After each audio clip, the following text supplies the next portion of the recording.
TV Telugu news కి స్వాగతం. నా పేరు విజిత. ముందుగా బులెటిన్ లో హెడ్లైన్స్.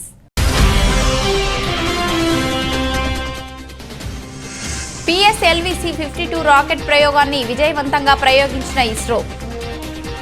రాకెట్ ప్రయోగం విజయవంతమైందని తెలిపిన ఇస్రో చైర్మన్ సోమనాథ్.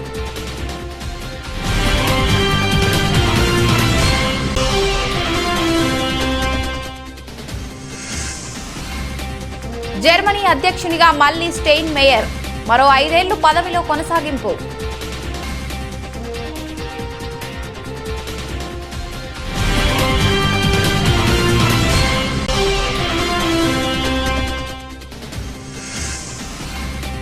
అమెరికాలో తొలిసారి పూర్తి స్థాయిలో పైలట్ రహిత హెలికాప్టర్ ప్రయోగం. యుద్ధ క్షేత్రాల్లో సైనికులకు సహాయకారిగా ఉంటుందన్న నిపుణులు.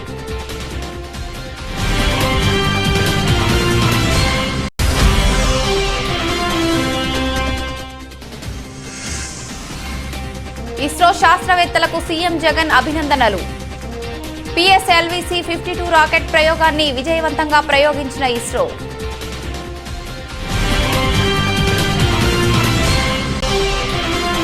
గూడూరు మండలం పెంచికలపాడు గ్రామం దగ్గర ప్రధాన రహదారిపై భారీగా రైతుల ధర్నా. భారీగా స్తంభించిన వాహనాలు. జాదు కావేరి నకిలీ పత్తి విత్తనాల నుండి నష్టపోయిన రైతులకు నష్టపరిహారం ఇవ్వాలని రైతు సంఘం ఆధ్వర్యంలో రాస్తారోకో.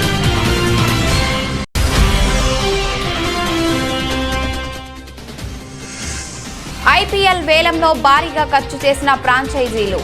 మొత్తం 204 మంది ఆటగాళ్ల ఎంపిక.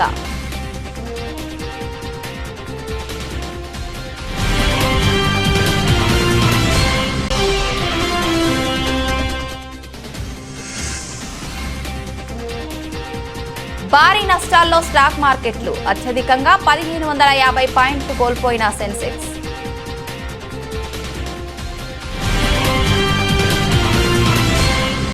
PSLV-52 రాకెట్ ప్రయోగం విజయవంతమైనట్లు ఇస్రో ప్రకటించింది.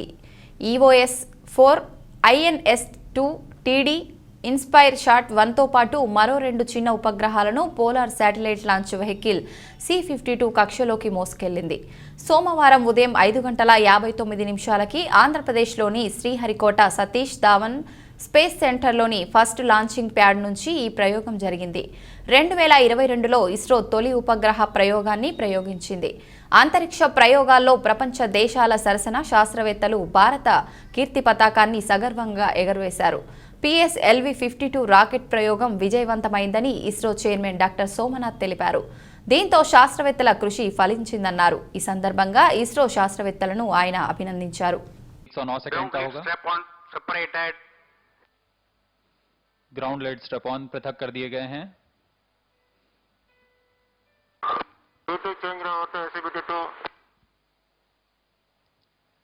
We are about 1.5 minutes after the launch. The altitude is 48 kilometers. The strap-ons have separated and the core stage will burn till 1 minute 50 seconds. इस क्रम में अगला PS1 स्टेज को पृथक किया जाएगा तथा PS2 स्टेज का प्रज्वलन. Stage separated, second stage engine started. The ignition of the second stage has been confirmed.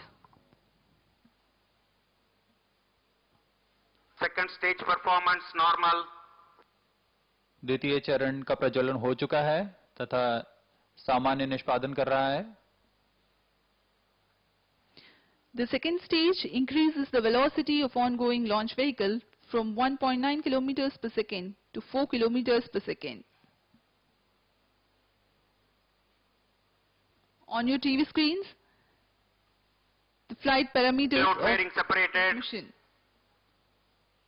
Germany అధ్యక్షుడు ఫ్రాంక్ వాల్టర్ స్టెయిన్ మేయర్ మరో 5 ఏళ్ల పాటు పదవిలో కొనసాగనున్నారు.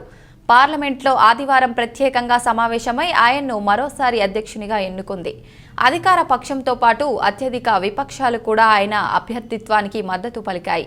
మాజీ ఛాన్సలర్ ఎంజెలా మెర్కెల్ హయాంలో స్టెయిన్ మేయర్ 2 సార్లు విదేశాంగ మంత్రిగా పనిచేశారు. జర్మనీలో అధ్యక్ష పదవి లాంఛనప్రాయమైనది. మనం డ్రైవర్ రహిత కార్లు చూసాం. అయితే అమెరికాలో మొదటిసారి పూర్తి స్థాయిలో పైలట్ రహిత హెలికాప్టర్ ఆకాశంలోకి ఎగిరింది. మరి దీన్ని యుద్ధ క్షేత్రాల్లో కూడా వినియోగించవచ్చా? దాని విశేషాలు ఏంటి? ఓ లుక్కేద్దాం. బ్లాక్ హాక్ హెలికాప్టర్ ఈ నెల 5న అమెరికా కెంటకీలోని ఫోర్ట్ క్యాంప్ బెల్ నుంచి పైలట్ లేకుండా టేకాఫ్ అయింది. UH-60A బ్లాక్ హాక్ అనే ఈ హెలికాప్టర్ ప్రయోగ సమయంలో 30 నిమిషాల పాటు గగనతలంలో చక్కర్లు కొట్టింది. 4000 అడుగుల ఎత్తులో గంటకు 115-125 మైళ్ల వేగంతో ప్రయాణించింది. అమెరికా రక్షణ పరిశోధన సంస్థకు చెందిన అలియాస్ అనే సాంకేతికతను వినియోగించి అందులో పైలట్ లేకుండా హెలికాప్టర్ను ఆపరేట్ చేశారు. కఠినమైన పరిస్థితులు ఎదురైనప్పుడు, పైలట్ దాన్ని నియంత్రించలేని పరిస్థితి వచ్చినప్పుడు స్వయం ప్రతిపత్తి వ్యవస్థకు అనుసంధానించేలా దీన్ని రూపొందించారు. అంటే పైలట్ బదులు కంప్యూటర్ బ్రెయిన్ దీన్ని నియంత్రిస్తుంది. అమెరికా రక్షణ ఆయుధాల పరిశోధన ప్రాజెక్టుల సంస్థ లాక్హీడ్ మార్టిన్ సికోరస్కీ అనే వైమానిక సంస్థ సంయుక్తంగా ఈ ప్రాజెక్టును చేపట్టాయి. PSLV-C-52 రాకెట్ ప్రయోగాన్ని విజయవంతంగా ప్రయోగించిన ఇస్రో శాస్త్రవేత్తలను ఆంధ్రప్రదేశ్ ముఖ్యమంత్రి వైఎస్ జగన్మోహన్ రెడ్డి అభినందించారు. ఈ విజయంతో అభివృద్ధి చెందిన దేశాలతో సమానంగా భారత అంతరిక్ష సామర్థ్యాలను ఇస్రో మరింత ముందుకు తీసుకెళ్లిందని సీఎం జగన్ అన్నారు. భవిష్యత్తులో ఇస్రో చేపట్టే అన్ని ప్రయోగాలు విజయం సాధించాలని ముఖ్యమంత్రి ఆకాంక్షించారు. కాగా PSLV-52 రాకెట్ ప్రయోగం విజయవంతమైనట్లు ఇస్రో ప్రకటించింది. EOS-4 INS-2 TD inspire shot 1తో పాటు మరో 2 చిన్న ఉపగ్రహాలను polar satellite launch vehicle C-52 కక్షలోకి మోసుకెళ్లింది. సోమవారం ఉదయం 5:59 ఆంధ్రప్రదేశ్లోని శ్రీహరికోట సతీష్ ధావన్ స్పేస్ సెంటర్లోని ఫస్ట్ లాంచింగ్ ప్యాడ్ నుంచి ఈ ప్రయోగం జరిగింది. 2022లో ఇస్రో తొలి ఉపగ్రహ ప్రయోగాన్ని ప్రయోగించింది. అంతరిక్ష ప్రయోగాల్లో ప్రపంచ దేశాల సరసన శాస్త్రవేత్తలు భారత కీర్తి పతాకాన్ని సగర్వంగా ఎగురవేశారు. మెదక్లో మంత్రి హరీష్ రావు పర్యటించారు. దళిత బంధుపై జరిగిన అవగాహన సదస్సులో పాల్గొన్నారు. మంత్రి మాట్లాడుతూ దళిత బంధు పథకం దేశానికే ఆదర్శం.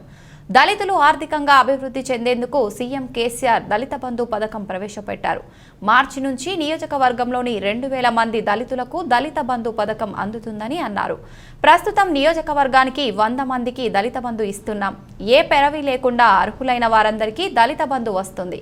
గత ప్రభుత్వాలు దళితులను పూర్తిగా విస్మరించాయి. దళిత బంధు ద్వారా ఇచ్చే 10 లక్షలు వృధా చేయొద్దని మంత్రి సూచించారు. చదువులో ఎట్లా రిజర్వేషన్ ఉన్నదో, ఉద్యోగాల్లో ఎట్లా రిజర్వేషన్ ఉందో, ప్రభుత్వం లైసెన్స్ ఇచ్చే వివిధ అంశాలు. ఇప్పుడు ఈ రెసిడెన్షియల్ స్కూళ్లకు పాలు సప్లై చేసేది ఉంటుంది, కూరగాయలు సప్లై చేసేది ఉంటుంది. అదేవిధంగా గవర్నమెంట్ హాస్పిటల్లో మెడికల్ షాపులు పెట్టుకునేవి ఉంటాయి, మందు దుకాణాలు, లిక్కర్ షాపులు ఉంటాయి, బార్ షాపులు, ఇంకా రకరకాల ప్రభుత్వ లైసెన్స్ ఇచ్చే ఫర్టిలైజర్ దుకాణం ఉంటుంది. అందులో కూడా మీకు రిజర్వేషన్ పెడతాం. మీరు పెట్టుకోవచ్చు. విత్తనాలు అమ్మే దుకాణం ఉంటుంది, లేదా మీ సేవా సెంటర్లు ఉంటాయి. అవునా? ఇదేంటి ఆగ్రోస్ పెట్టే కేంద్రాలు ఉంటాయి కదా, ARSK సెంటర్, అందులో కూడా రిజర్వేషన్ ఇస్తారు. సో గట్లా ఇన్నోవేటివ్ ఆలోచిద్దాం. ఇక తొందర ఏం లేదు, ఒకరోజు లేట్ అయినా ఏం ఇబ్బంది లేదు. పైసలు ఆడికి పోవు, బ్యాంకులో మీ పేరు మీద వేస్తాం, మిత్తి జమ అవుతుంది. రోజు నెలకు మిత్తి జమ అవుతుంది. పైసలు బ్యాంకులో పడి మిత్తి జమ అవుతుంది తప్ప వాపసు పోయేదైతే లేదు. కానీ చేసే పని 2 రోజులు లేట్ అయినా పర్వాలేదు, కానీ పక్కా చేయాలి. రేపు గెలవాలి, నిలబడాలి మీ కాలం మీద. 67 సెంట్రింగ్ కూడా ఫెయిల్ అవుతారా? అస్సలు ఫెయిల్ కాదు. గ్యారెంటీ డిమాండ్ ఉంటుంది సెంట్రింగ్ సామాన్. ఒక గది మంది ఆలోచించేయండి. రేపు ఇంకా ముఖ్యమంత్రి గారు పెద్ద ఎత్తున ఇంగ్లీష్ పోతున్నాడు, అట్లా కూడా ఫుల్ గిరాకీ ఉంటాడు. ఇక సెంట్రింగ్ సామాన్ అసలు ఎవరైనా చదువుకున్న పిల్లలు ఉన్నారనుకో, ఇంత మెడికల్ షాపు, ఫర్టిలైజర్ దుకాణము, సీడ్ దుకాణము, ఇంకా మీరు కొద్దిగా ఆలోచించి మీకు కొత్తగా నియమితులైన 7 న్యాయమూర్తులు ఈరోజు ఆంధ్రప్రదేశ్ హైకోర్టులో ప్రమాణ స్వీకారం చేశారు. అమరావతిలోని మొదటి కోర్టు హాల్లో ప్రధాన న్యాయమూర్తి జస్టిస్ ప్రశాంత్ కుమార్ మిశ్రా వీరితో ప్రమాణ స్వీకారం చేయించారు.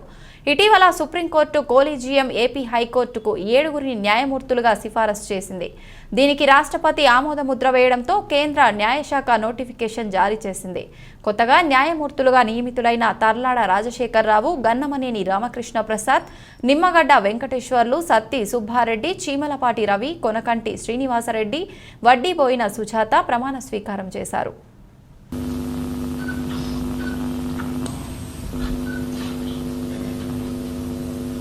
I read out the warrant of appointment issued by His Excellency the President of India, appointing Sri Sati Subba Reddy to be a judge of the High Court of Andhra Pradesh. I quote, "By virtue of the power vested in me by Clause 1 of the Article 217 of the Constitution of India, I, Ramnath Kovind, President of India, do hereby appoint Sri Sati Subba Reddy to be a judge of the Andhra Pradesh High Court with effect from the date he assumes charge of his office. Given at Rashtrapati Bhavan, New Delhi, this 10th day of February in the year 2022, 21st Magha 1943 Saka, in the 73rd year of the Republic of India. Signed, President of India." I unquote. May I now request my Lord the Honorable the Chief Justice to administer the oath.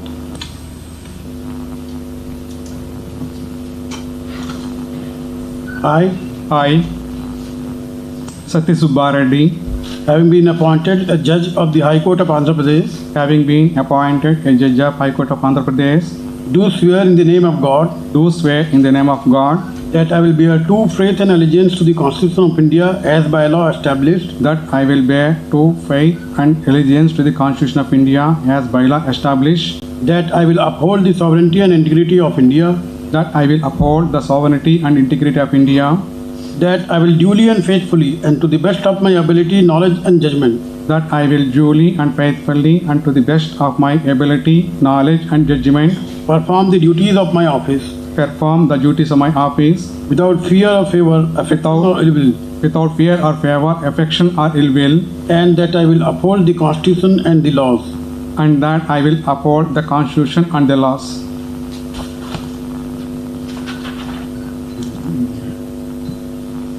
Gudur మండలం పెంచికలపాడు గ్రామం దగ్గర ప్రధాన రహదారిపై భారీగా రైతులు ధర్నా చేశారు. భారీగా స్తంభించిన వాహనాలు జాదు కావేరి నకిలీ పత్తి విత్తనాల నుండి నష్టపోయిన రైతులకు నష్టపరిహారం ఇవ్వాలని రైతు సంఘం ఆధ్వర్యంలో రాస్తారోకో నిర్వహించారు.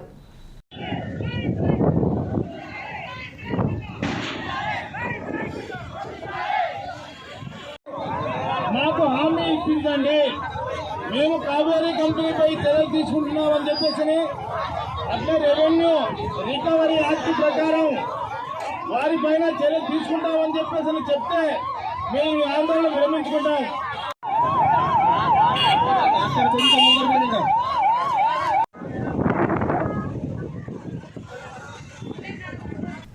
పట్టణ సమీపంలో 44వ జాతీయ రహదారి దగ్గర ఉన్న శ్రీ శ్రీ శ్రీ దస్తగిరి స్వామి మహోత్సవాన్ని ఘనంగా నిర్వహించిన దస్తగిరి స్వామి భక్త బృందం. స్థానిక పిలుపు మేరకు మహోత్సవంలో పాల్గొన్న కేంద్ర రైల్వే శాఖ మాజీ మంత్రి కోట్ల సూర్యప్రకాష్ రెడ్డి మరియు డోన్ తెలుగుదేశం పార్టీ ఇన్ఛార్జ్ సుబ్బారెడ్డి ఈ మహోత్సవంలో పట్టణ ప్రజలు భారీ ఎత్తున తరలివచ్చి స్వాముల వారిని దర్శించుకున్నారు. ప్రజలకు అన్నదాన కార్యక్రమం మరియు చెక్క భజన కార్యక్రమాన్ని నిర్వహించారు. ఈ కార్యక్రమాలకు కరివేపాకు శ్రీరాములు మరియు దస్తగిరి స్వామి భక్త బృందం నిర్వహించారు.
అమరావతిలో సచివాలయం పక్కనే చోరీ జరిగింది. గత ప్రభుత్వ హయాంలో 110 కోట్లతో నిర్మించిన గరుడ కంట్రోల్ రూమ్లోని విద్యుత్ పరికరాలు, ఏసీ మిషన్లు అపహరణకు గురయ్యాయి. ఈ ఘటనపై అమరావతి రైతులు ఆగ్రహం వ్యక్తం చేశారు. గరుడ కంట్రోల్ రూమ్లో ధర్నా నిర్వహించారు. గత కొన్ని రోజులుగా కంకర, మట్టి, ఇనుము వంటి సామాన్లను దొంగలు దోచుకెళ్తుండగా తాజాగా ప్రభుత్వ భవనాల్లో ఉన్న విద్యుత్ సామాగ్రి, ఏసీ యంత్రాలు ఎత్తుకెళ్తున్నారని వాపోయారు. పోలీసుల ఆస్తులన్నీ కొల్లగొడుతుంటే ఎవరికి చెప్పాలంటూ రైతులు నిస్సహాయత వ్యక్తం చేశారు. భారీ భద్రత ఉన్న సచివాలయం పక్కనే ప్రభుత్వ ఆస్తుల చోరీకి గురవుతున్నాయంటే రాష్ట్ర పరిస్థితి ఏ విధంగా ఉందో అర్థమవుతోందని రైతులు ఆవేదన వ్యక్తం చేశారు. సుమారు 10 కోట్ల విలువైన ఆస్తులు చోరీకి గురైనట్లు రైతులు చెబుతున్నారు.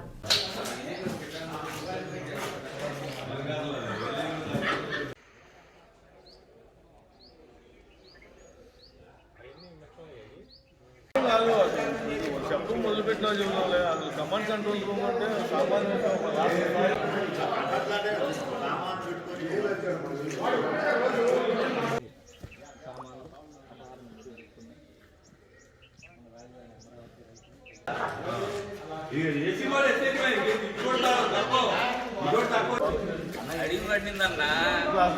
పోలీసు వ్యవస్థ సచివాలయం కానుకోని ఇంత పోలీసు వ్యవస్థ మేము రావడానికి ఏమో పర్మిషన్ తీసుకోవాలి.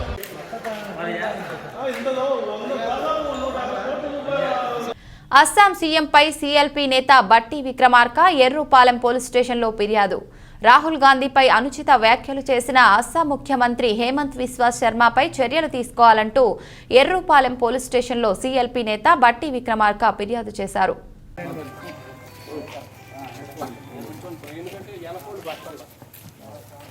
మహోన్నతమైన మన భారత రాజ్యాంగం రాసిన అంబేద్కర్ గారికి మనం కృతజ్ఞతలు చెప్పాలి, రుణపడి ఉండాలి. కేసీఆర్ ఒకటి గుర్తు పెట్టుకోవాలి, ఏ రాజ్యాంగాన్ని నువ్వు మార్చాలి అని అంటున్నావో అదే రాజ్యాంగం ద్వారా తెలంగాణ రాష్ట్రం ఏర్పడడం జరిగింది. ఏది మర్చిపోయావు నువ్వు, మోసకారి అని అందరికీ తెలుసని వైఎస్ఆర్ తెలంగాణ పార్టీ అధ్యక్షురాలు వైఎస్ షర్మిల అన్నారు. అసలు నీకు ఏమి అర్హత ఉంది అంబేద్కర్ రాసిన రాజ్యాంగం మార్చమనడానికి మండిపడ్డారు. కేసీఆర్ నువ్వు తెలంగాణ ప్రజలను అన్ని రంగాలలో మోసం చేశావు, చేస్తున్నావు. ఏ రంగం వారు కూడా నిన్ను విమర్శిస్తే ఒక నియంతలాగా అణచివేసే ధోరణి నీదని దుయ్యబట్టారు. నీ పిచ్చి చేష్టలు అన్నీ సాగడం లేదు అని రాజ్యాంగం మార్చాలి అంటున్నావు. కేసీఆర్ ఇకనైనా ఒళ్ళు దగ్గర పెట్టుకుని నీకు ప్రజలు కట్టబెట్టిన ముఖ్యమంత్రి పదవి బాధ్యతను నిర్వర్తించుకోలేకపోతే తెలంగాణ ప్రజలు నిన్ను తరిమి తరిమి కొట్టే రోజు వస్తుందని షర్మిల మండిపడ్డారు. అందరికీ మనస్ఫూర్తిగా నమస్కరించుకుంటూ ఈ తరంలో ఉన్నవారైనా ఏ తరంలో ఉన్నవారైనా వారందరికీ కృతజ్ఞతలు తెలపాల్సిందే.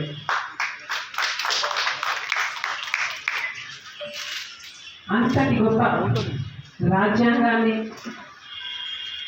మార్చాలి అనుకోవడం కేసీఆర్ గారి అవివేకమే కాదు, అహంకారం కూడా.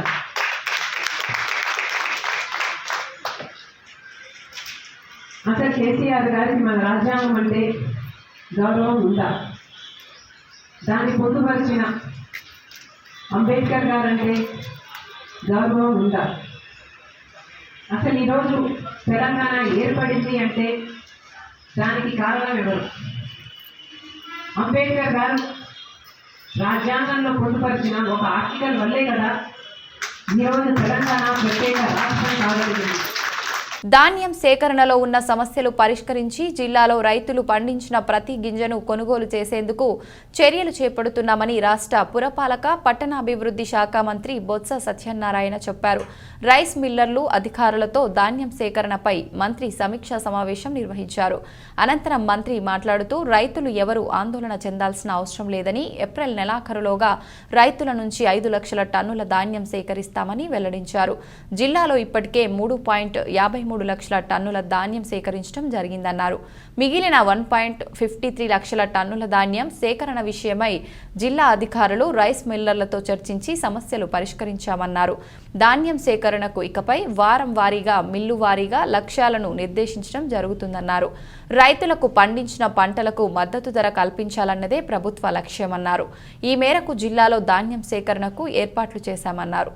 సమావేశంలో జిల్లా పరిషత్ చైర్మన్ మజ్జి శ్రీనివాసరావు, ఎంపీ బెల్లాన చంద్రశేఖర్ సహా జిల్లాకు చెందిన శాసనసభ్యులు, శాసన మండలి సభ్యులు, జిల్లా కలెక్టర్ శ్రీమతి ఏ సూర్యకుమారి, వ్యవసాయ పౌర సరఫరాల అధికారులు సమావేశంలో పాల్గొన్నారు. అధికారులందరినీ కలెక్టర్ గారిని దగ్గర డిఎస్ఓని, డిఎంని అందరినీ దగ్గర పెట్టి ఎండి గారిని కూడా దాన్ని కాన్ఫరెన్స్ కాల్లో తీసుకొని అందరితో కూడా డిస్కస్ చేయడం జరిగింది.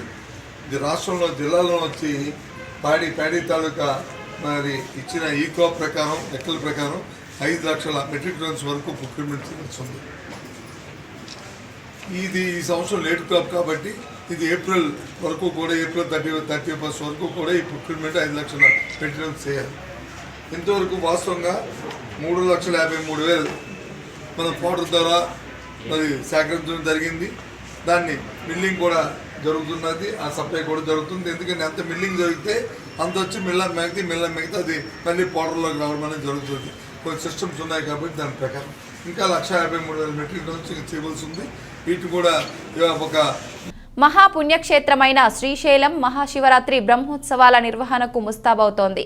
శ్రీశైలంలో ఈ నెల 22 నుండి జరగబోతున్న మహాశివరాత్రి బ్రహ్మోత్సవాల ఏర్పాట్ల పనులు శరవేగంగా జరుగుతున్నాయి. ఇందులో భాగంగా ఈవోఎస్ లవన్న ఏర్పాటు పనులను పరిశీలించారు. గంగా భవానీ స్నానఘట్టాలు, శివగంగా జలప్రసాద కేంద్రాలు, అన్నప్రసాద వితరణ ఆవరణలో ఉన్న వాటర్ ప్యాకెట్లు, వాటర్ బాటిల్ తయారీ యూనిట్లను పరిశీలించారు. గంగా భవానీ స్నానఘట్టాలు ఆలయానికి సమీపంలో ఉన్న కారణంగా భక్తులు ఎక్కువ మంది వచ్చే అవకాశం ఉంటుంది. కనుక భక్తులు శివస్వాములు స్నానాలు చేసేందుకు స్నానఘట్టాల వద్ద అవసరమైన అన్ని ఏర్పాట్లు 2-3 రోజుల్లో పూర్తి చేయాలని ఇంజనీరింగ్ అధికారులకు తెలిపారు. అలాగే ప్రత్యేకంగా పారిశుద్ధ్య సిబ్బందిని ఏర్పాటు చేసి ఎప్పటికప్పుడు స్నానఘట్టాలు, పరిసర ప్రాంతాలు శుభ్రపరుస్తూ ఉండాలి అని శానిటేషన్ అధికారులను ఆదేశించారు. క్షేత్రంలో భక్తులకు మంచినీటి వసతి కోసం పలుచోట్ల ఏర్పాటు చేసిన శివగంగా జలప్రసాద కేంద్రాలను నీటి టీడీఎస్ స్థాయిని పరిశీలించి రక్షిత మంచినీటిని అందించేందుకు పూర్తి శాస్త్రీయ ప్రమాణాలను పాటించాలన్నారు.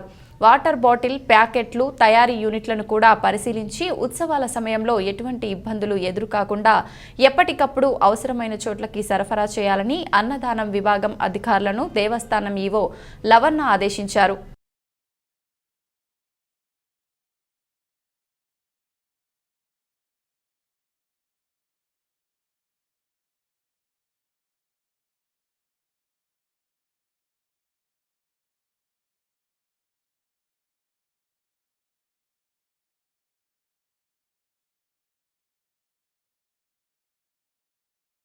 విజయనగరం జిల్లా పార్వతీపురం లయన్స్ కళ్యాణ మండపంలో 23వ జనరల్ బాడీ బిల్డర్ పోటీలు నిర్వహించారు. వయసుతో నిమిత్తం లేకుండా పలువురు పోటీల్లో పాల్గొనటం ఆకర్షణగా నిలిచింది అని నిర్వాహకులు తెలిపారు. బాడీ బిల్డర్స్తో కావలసిన సహాయ సహకారాలు అందించడానికి తాము ఎల్లప్పుడూ సిద్ధంగా ఉంటామని పార్వతీపురం ఎమ్మెల్యే జోగారావు, ఏపీ టెట్కో చైర్మన్ ప్రసన్న కుమార్ తెలిపారు.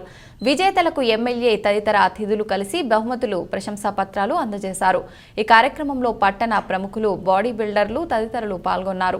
ప్రకటించిన తర్వాత ఒక మంచి కార్యక్రమం జిల్లా జోనల్ లెవెల్లో ఈ కార్యక్రమం జరగడానికి ముఖ్య కార్యక్రమంగా పార్వతీపురం బాడీ బిల్డింగ్ అసోసియేషన్ యొక్క వ్యవస్థాపకులు ఆనంద్ గారికి మనస్ఫూర్తిగా అభినందిస్తూ ఇందులో పార్టిసిపేట్ చేసిన చాలా మంది 40 సంవత్సరాలు దాటిన చాలా మంది నవ యువకులు ఈరోజు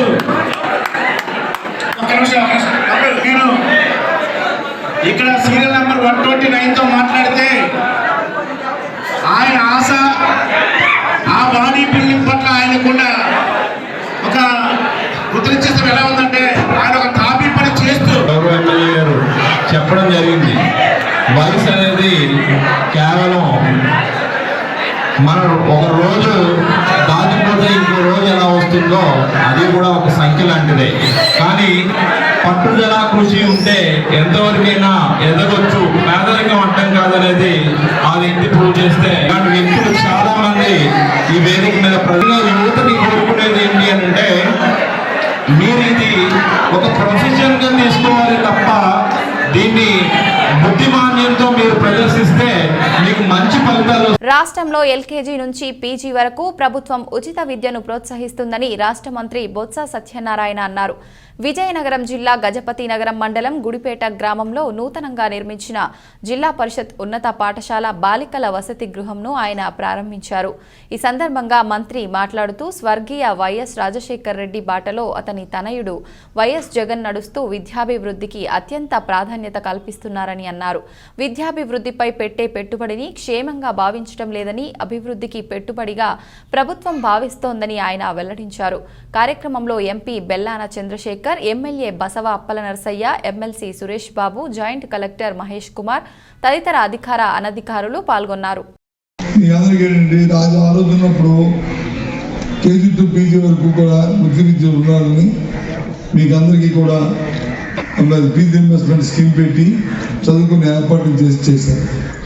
ఇవాళ జగన్మోహన్ రావు తన కొడుకు వచ్చిన తర్వాత, అబ్బాయి వచ్చిన తర్వాత, ఇక ముఖ్యమంత్రిగా జగన్మోహన్ రావు వచ్చిన తర్వాత తండ్రి తాలూకా స్ఫూర్తితో గౌరవ రాజశేఖర్ గారి తాలూకా ఆలోచన విధానంతో ఇవాళ ఆయన అంతకంటే మెన్నగా ఇవాళ అమ్మఒడి అనే కార్యక్రమాన్ని పెట్టి డ్రాప్అవుట్స్ పిల్లలు లేకుండా ఐపీఎల్కు ఆర్థిక మాంద్యం ఉండదని మరోసారి రుజువైంది. 2 రోజుల పాటు సాగిన లీగ్ వేలంలో క్రికెటర్లను సొంతం చేసుకునేందుకు 10 ఫ్రాంచైజీలు హోరాహోరీగా పోటీపడ్డాయి.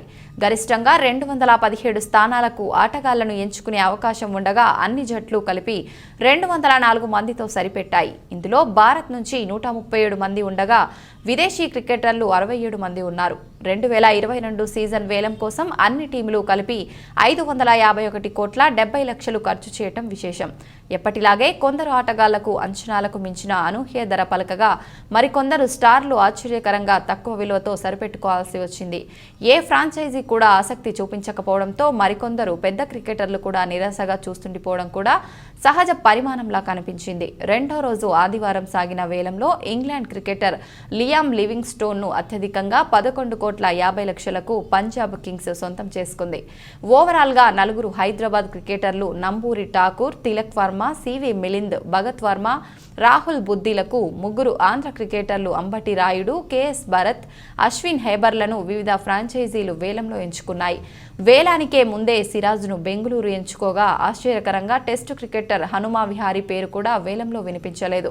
వేలంతో క్రికెటర్ల విలువపై ఒక అంచనా ఏర్పడగా ఏప్రిల్, మేలో జరిగే టోర్నీలో ఆటగాళ్లు అసలు సత్తా ఏమిటో బయటపడుతుంది. అంతర్జాతీయ పరిణామాలు, దేశీయ బ్యాంకింగ్ కుంభకోణంలో పాటు ఆసియా మార్కెట్ల అనిశ్చితి వల్ల నేడు ప్రారంభంలోనే మార్కెట్లు నష్టాల్లో ప్రారంభమయ్యాయి. సెన్సెక్స్ సూచీ ఆరంభంలోనే అత్యధికంగా 1550 పాయింట్లు కోల్పోయింది. నిఫ్టీ సూచీ ఇదే సమయంలో 400 పాయింట్ల మేర నష్టాల్లోకి జారింది.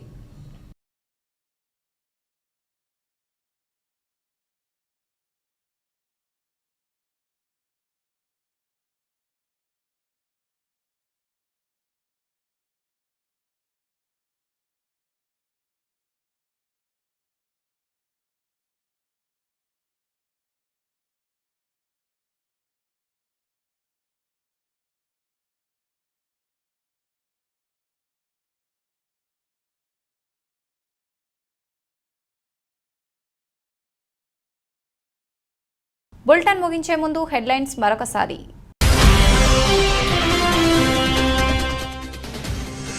PSLV-C-52 రాకెట్ ప్రయోగాన్ని విజయవంతంగా ప్రయోగించిన ఇస్రో. రాకెట్ ప్రయోగం విజయవంతమైందని తెలిపిన ఇస్రో చైర్మన్ సోమనాథ్.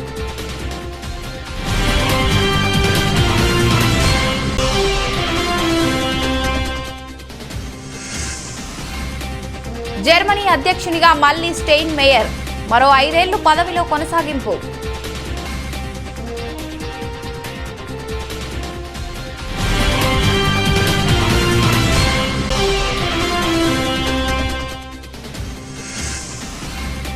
అమెరికాలో తొలిసారి పూర్తి స్థాయిలో పైలట్ రహిత హెలికాప్టర్ ప్రయోగం. యుద్ధ క్షేత్రాల్లో సైనికులకు సహాయకారిగా ఉంటుందన్న నిపుణులు.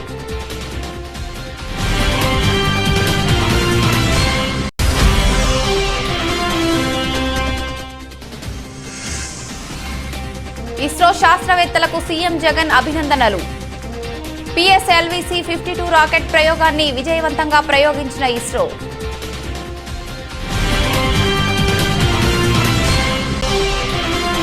గూడూరు మండలం పెంచికలపాడు గ్రామం దగ్గర ప్రధాన రహదారిపై భారీగా రైతుల ధర్నా. భారీగా స్తంభించిన వాహనాలు, జాదు కావేరి నకిలీ పత్తి విత్తనాల నుండి నష్టపోయిన రైతులకు నష్టపరిహారం ఇవ్వాలని రైతు సంఘం ఆధ్వర్యంలో రాస్తారోకో.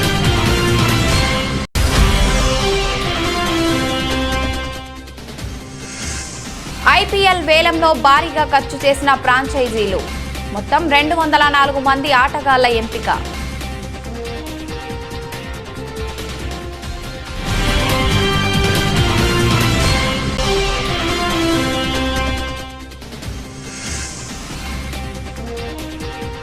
భారీ నష్టాల్లో స్టాక్ మార్కెట్లు, అత్యధికంగా 1550 పాయింట్లు కోల్పోయిన సెన్సెక్స్.